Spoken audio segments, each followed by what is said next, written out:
on the show today, sitting next to me, I'm delighted, is Ivy, and she was just doing something really super cool. And just a little background about Ivy: she's rising senior at Miss Porter's in Farmington. She is doing global studies, and of course required for all juniors. And this particular thing she did, which is super cool, she went to Germany with a focus on arts and social justice. So Ivy, welcome, and talk to us about what that was about. Yeah, thank you for having me. So basically our school just has different required courses, and you can choose, you can either go to Costa Rica, France, or Germany. And I just chose Germany because of the focus on art and social justice, which was really interesting to me, and also because of familial ties.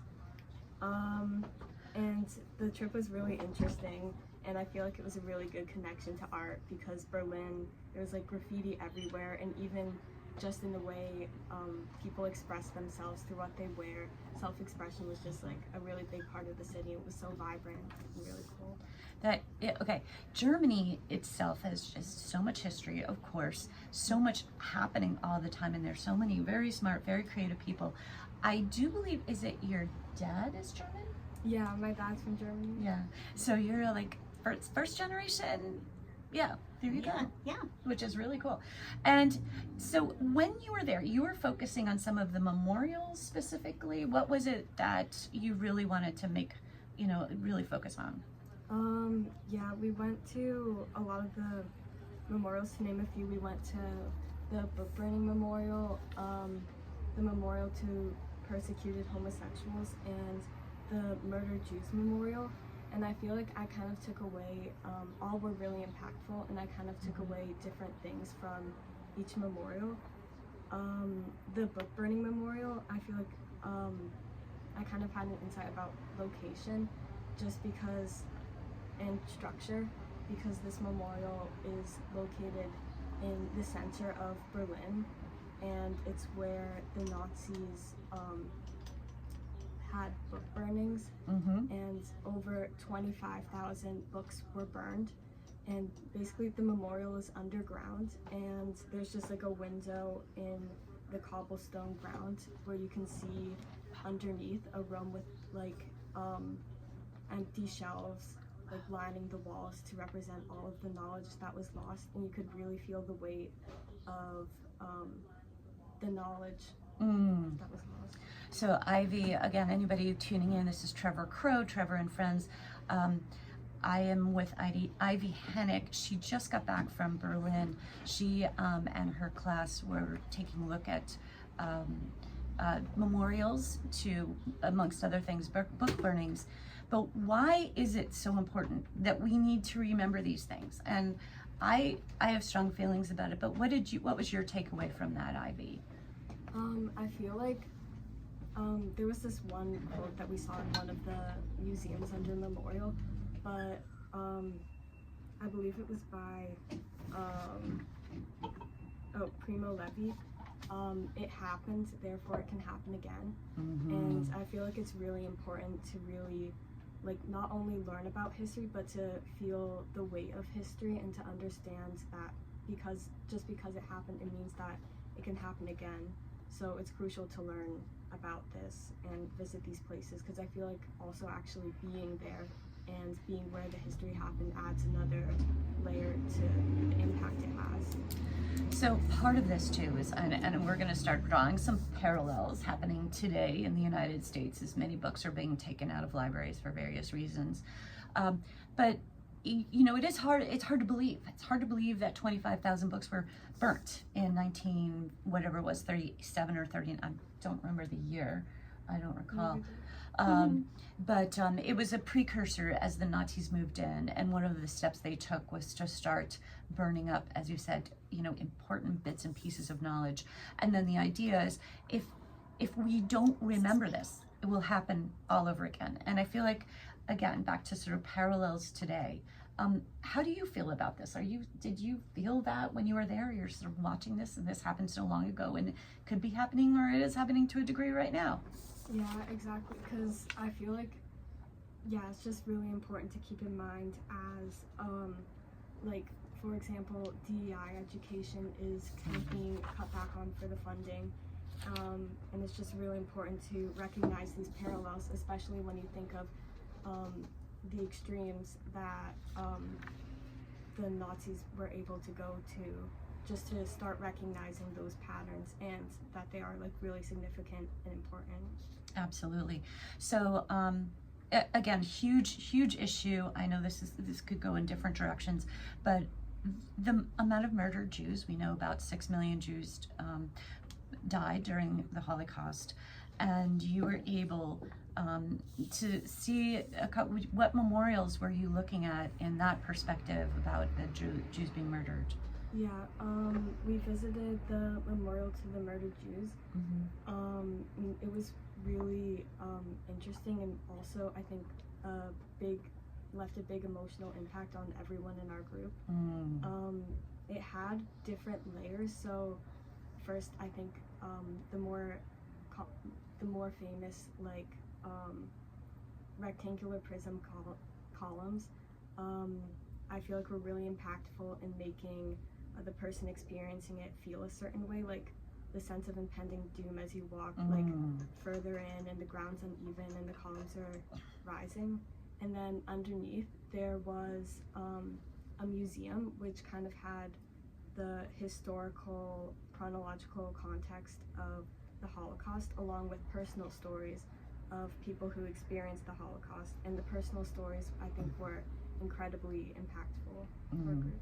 You know, I think this is even more important today than ever before, because the last of the people that survived the Holocaust, even the youngest of children who managed to get through or out, are probably dying or have died. So there's very few who actually experienced it, and that you were able to see it and felt the heaviness of what that was and this impending doom, as you say. And again, these people lost their rights bit by bit, slowly but surely, and they were herded into ghettos, and little by little they were herded onto trains and into concentration camps, and eventually gassed or burnt or both. And sometimes families were separated. And families, that's really yes, relevant to today. And one of the things that is extremely relevant today in these, unfortunately, in these ICE right? Yeah. Ivy's, I'm sure you're up on all of this, but child-parent separation is part of the weaponization of what's going on with grabbing people off the street out of high school graduations. Even as they show up for their immigration check-ins, they're getting grabbed and separated from their children. So it's actually happening today right here. How do you feel about that? Yeah, I just think, like, going back, which is why it's so important to learn about history, and we can even just see it like play out today already, and it's just important to really just sit with the weight of what's happening. And something else that we talked about in class a little bit is this artist Daria Robledow's idea of holding on to someone's lost memory, which I think is another really important part of visiting these museums and memorials, because the personal story is almost like what's left of the person, but we can read that story, and then we hold that story and make sure it's not forgotten with time.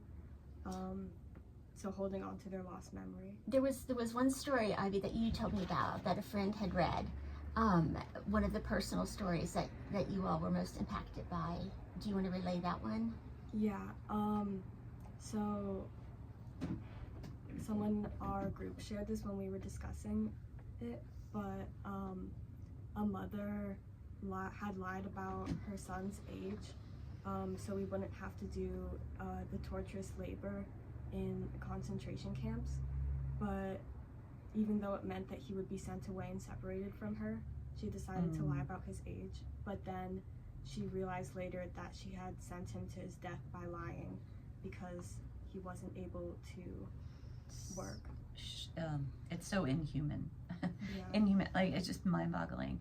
And don't think that we're any different today as we grab people off the streets, separate them from their children, throw them onto planes into Tecot, which is a torture chamber down in El Salvador. So this is happening now, and I think what I'm really impressed with Ivy Hannich, who's sitting here, she has just done a big project in Berlin going to look at memorials, that our next generation, Ivy, how old are you? 17. 17. That is Ivy and her friends and her fellow students are fully aware of what can happen if you forget. And that's really kind of the point of this trip, I guess. Is that what I'm taking away? Yeah, Yeah. for sure. So there was another one, you were talking about a memorial flower every day for Sinti and Roma, active persistence remembers. I feel like another memorial we visited was the Sinti and Roma Memorial, and it was kind of near the murdered Jews memorial to the murdered Jews and persecuted homosexuals memorial. But basically, a component of the memorial is that a fresh flower is placed in the center of the memorial every day. So even if it's raining, even if there's snow or in the winter, a fresh flower is replaced every day. And just, yeah, like you said, the active, persistent remembrance brings a sense of hope that this historical tragedy is being remembered every single day. I'm just and loving not that. forgotten. I just think that's amazing. So something here that kind of sort of sparks my interest too. I was an art history major at Wellesley a very long time ago. But you're also thinking about Dada, Surrealism, what we see in the art museums. Gosh, I'm like literally drawing blanks on my Dada and Surrealistic artists. Chagall. Yeah. Go ahead. Start. Okay. Yeah. I should have done my studying, but I can see the paintings in my head, but I'm forgetting my artists themselves. So talk to me. Did you start wandering around museums, taking a look, having stories come to you, or what was going on when you were looking at that art? Yeah, I feel like it was really interesting because Dada and Surrealism were used or were developed in some aspects as protest against the world wars. And we still saw like Dada and Surrealism in some of the modern art museums that we visited, which I thought was really interesting because it almost keeps the memory of the anti-World War efforts alive while developing the art styles to address topics discussed more frequently in the modern day, such as there was this one exhibition in the Fotografiska museum that we visited, and it was this artist, Shayla Cambridge, talking about using Dada and Surrealism to address sexism and like ready-mades and just how like the world puts labels on groups of people to define them, and contrasting that with how individuals see themselves. Love that. Okay. Salvatore Dali. It finally came to me. So yes, and again, what art serves as we go along, even in today's moment of we need to protest, and artists do that. They come to us, they can sort through all this information, look at how inhuman some of the things that are happening on our governmental level, and being able to paint or sculpt or do something that brings to mind, like, really, who are you? Who are we as a people? Do we want to kill each other? Do we want to separate a parent from a child? Is that who we are as a people? And I want anybody listening today, again, this is Trevor Crow, Trevor and Friends, to really think about what we are doing with ICE right now. And by the way, they're over $1 billion in their budget. They're over $1 billion with their budget. So not only are we shipping people out of this country, separating parents and children, but we're costing ourselves a stupid amount of money to do this.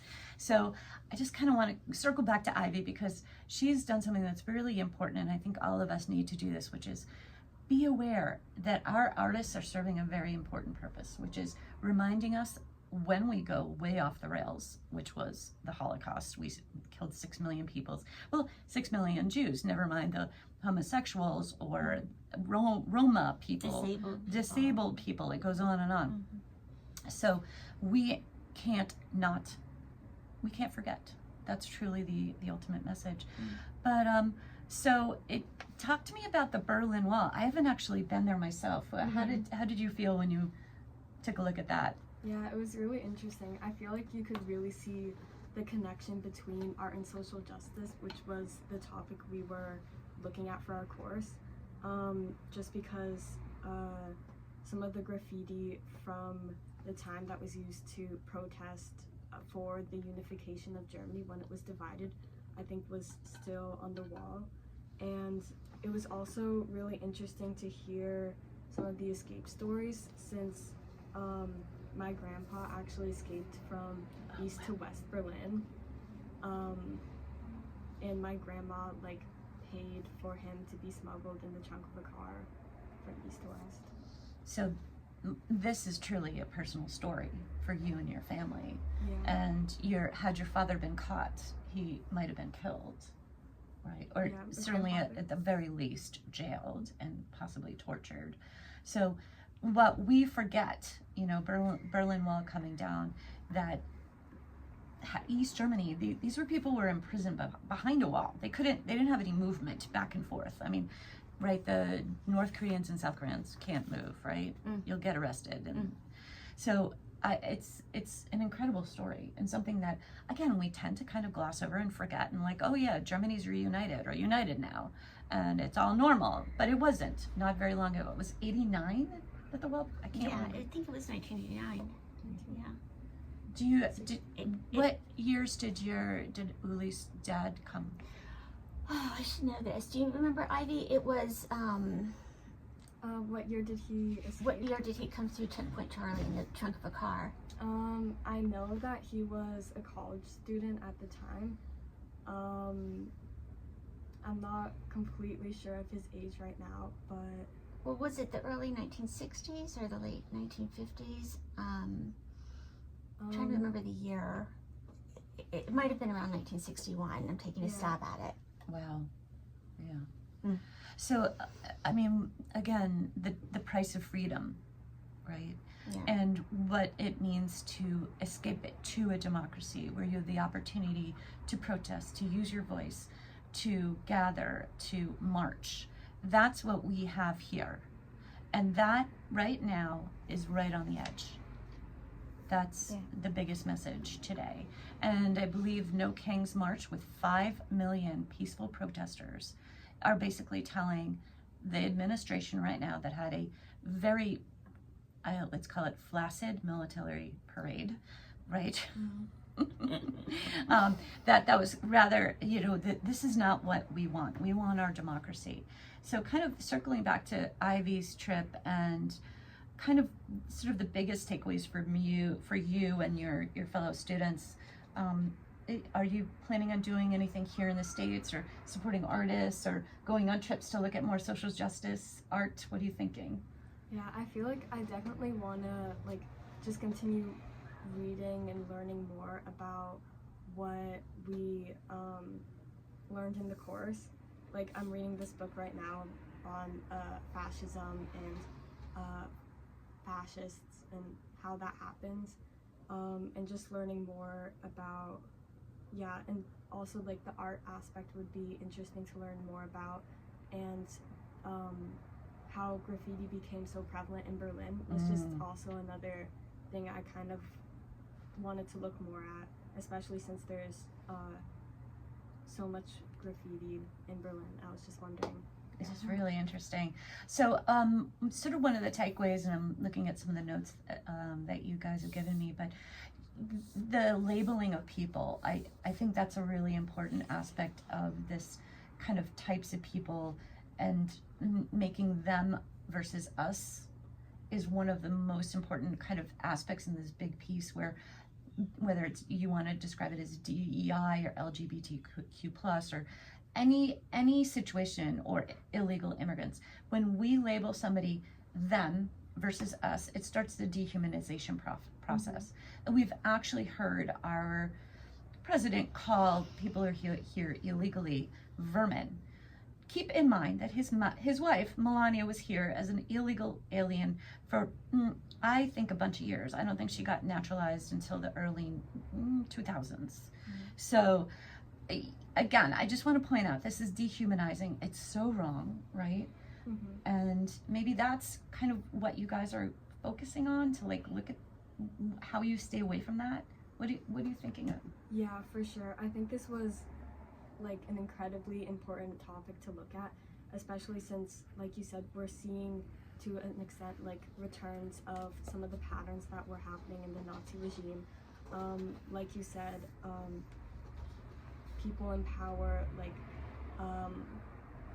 projecting hatred towards certain groups of people, spread of propaganda about those groups of people being targeted, and then even just similar political patterns and political ideologies, and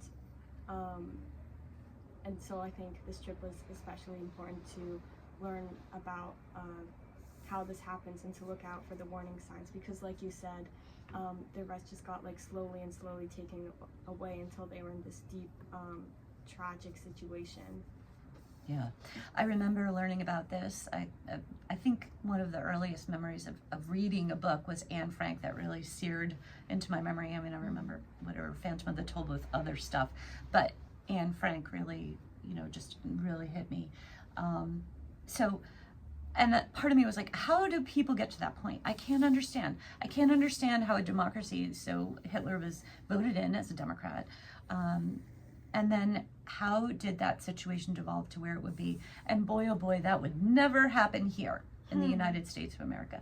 And guess what we're watching right this moment? And this is what scares me the most. And we are seeing separation of parent-child. Stephen Miller, who is probably the acting president of the United States of America, because we keep watching Trump fall asleep everywhere he sits. And we know from Signal that Stephen Miller made that decision to fire on the Houthis. This man was the architect of separating parents and children. Yeah. Can't get over it, and it's going on today. So let's see. I mean, do you just think bringing it back to the art? Yeah. Artists. Let's go back to art and the role, right, that artists can play in today's world, raising political awareness, making change, and creating more justice. What do you think? Yeah, I feel like art is a really effective, or just plays a really big role in awareness and social justice, because it's relatable to anyone, and it really connects with human emotion, and people tend to remember experiences more where they felt something, and it can come in multiple different mediums, like visual art, music, written art, or like poetry, performance art. So there's really something for everyone to connect with, and it also just serves as a time capsule and a reflection of what was going on at the time, and it can be easily accessible, like the memorials that we visited that were in the center of the city and that anyone can see. So I feel like art is really effective. Well, and it's like you were saying about reading Anne Frank, that's a form of art and a personal story that brought it together for you. Exactly. Yeah, absolutely. It's really important. I do believe the Nazis did kill artists. Yeah. If they weren't happy with the art that was being produced, they made sure, and many of the artists escaped and actually came here, which created a very vibrant art scene in New York City. But we do have to be aware of that too. We have to protect our artists and make sure that free expression, or expression of speech, etc., is protected. Again, that's another avenue for squashing political. I don't know if you. What was the name of the singers, the women in Russia, Pussy Front? Oh yeah, they were Pussy Riot. But they were jailed, right? Right, yeah, going for the artists is one of the first things fascists do. Exactly, we were talking about this in the car, my mom and me, actually. Yeah. So that is something that we also have to keep our eyes open and be very, very aware of, because that is a way to keep voices down and squash any protest. So I really adore the fact that you and your fellow students and your generation is working hard to understand why it's important to remember these things. This isn't just old, dusty history. This is something that is really relevant and resonates very much today. And in fact, we could, and we do, have a situation that's horrific scary. We just had an assassination of a Minnesota lawmaker, Horton. I am so sorry for her and her family. That we've got to swing back the other way. We've got to swing back to love and respect and kindness. I believe that. So anyway, we are going to wrap up in a second. Ivy Hannich, thank you so very much for joining me. We had. Thank you for having me. Thank you. Susan Beischwitz was on today, and that was really interesting and brilliant. Next week we'll be back here Tuesday at noon. So everybody have a really good week.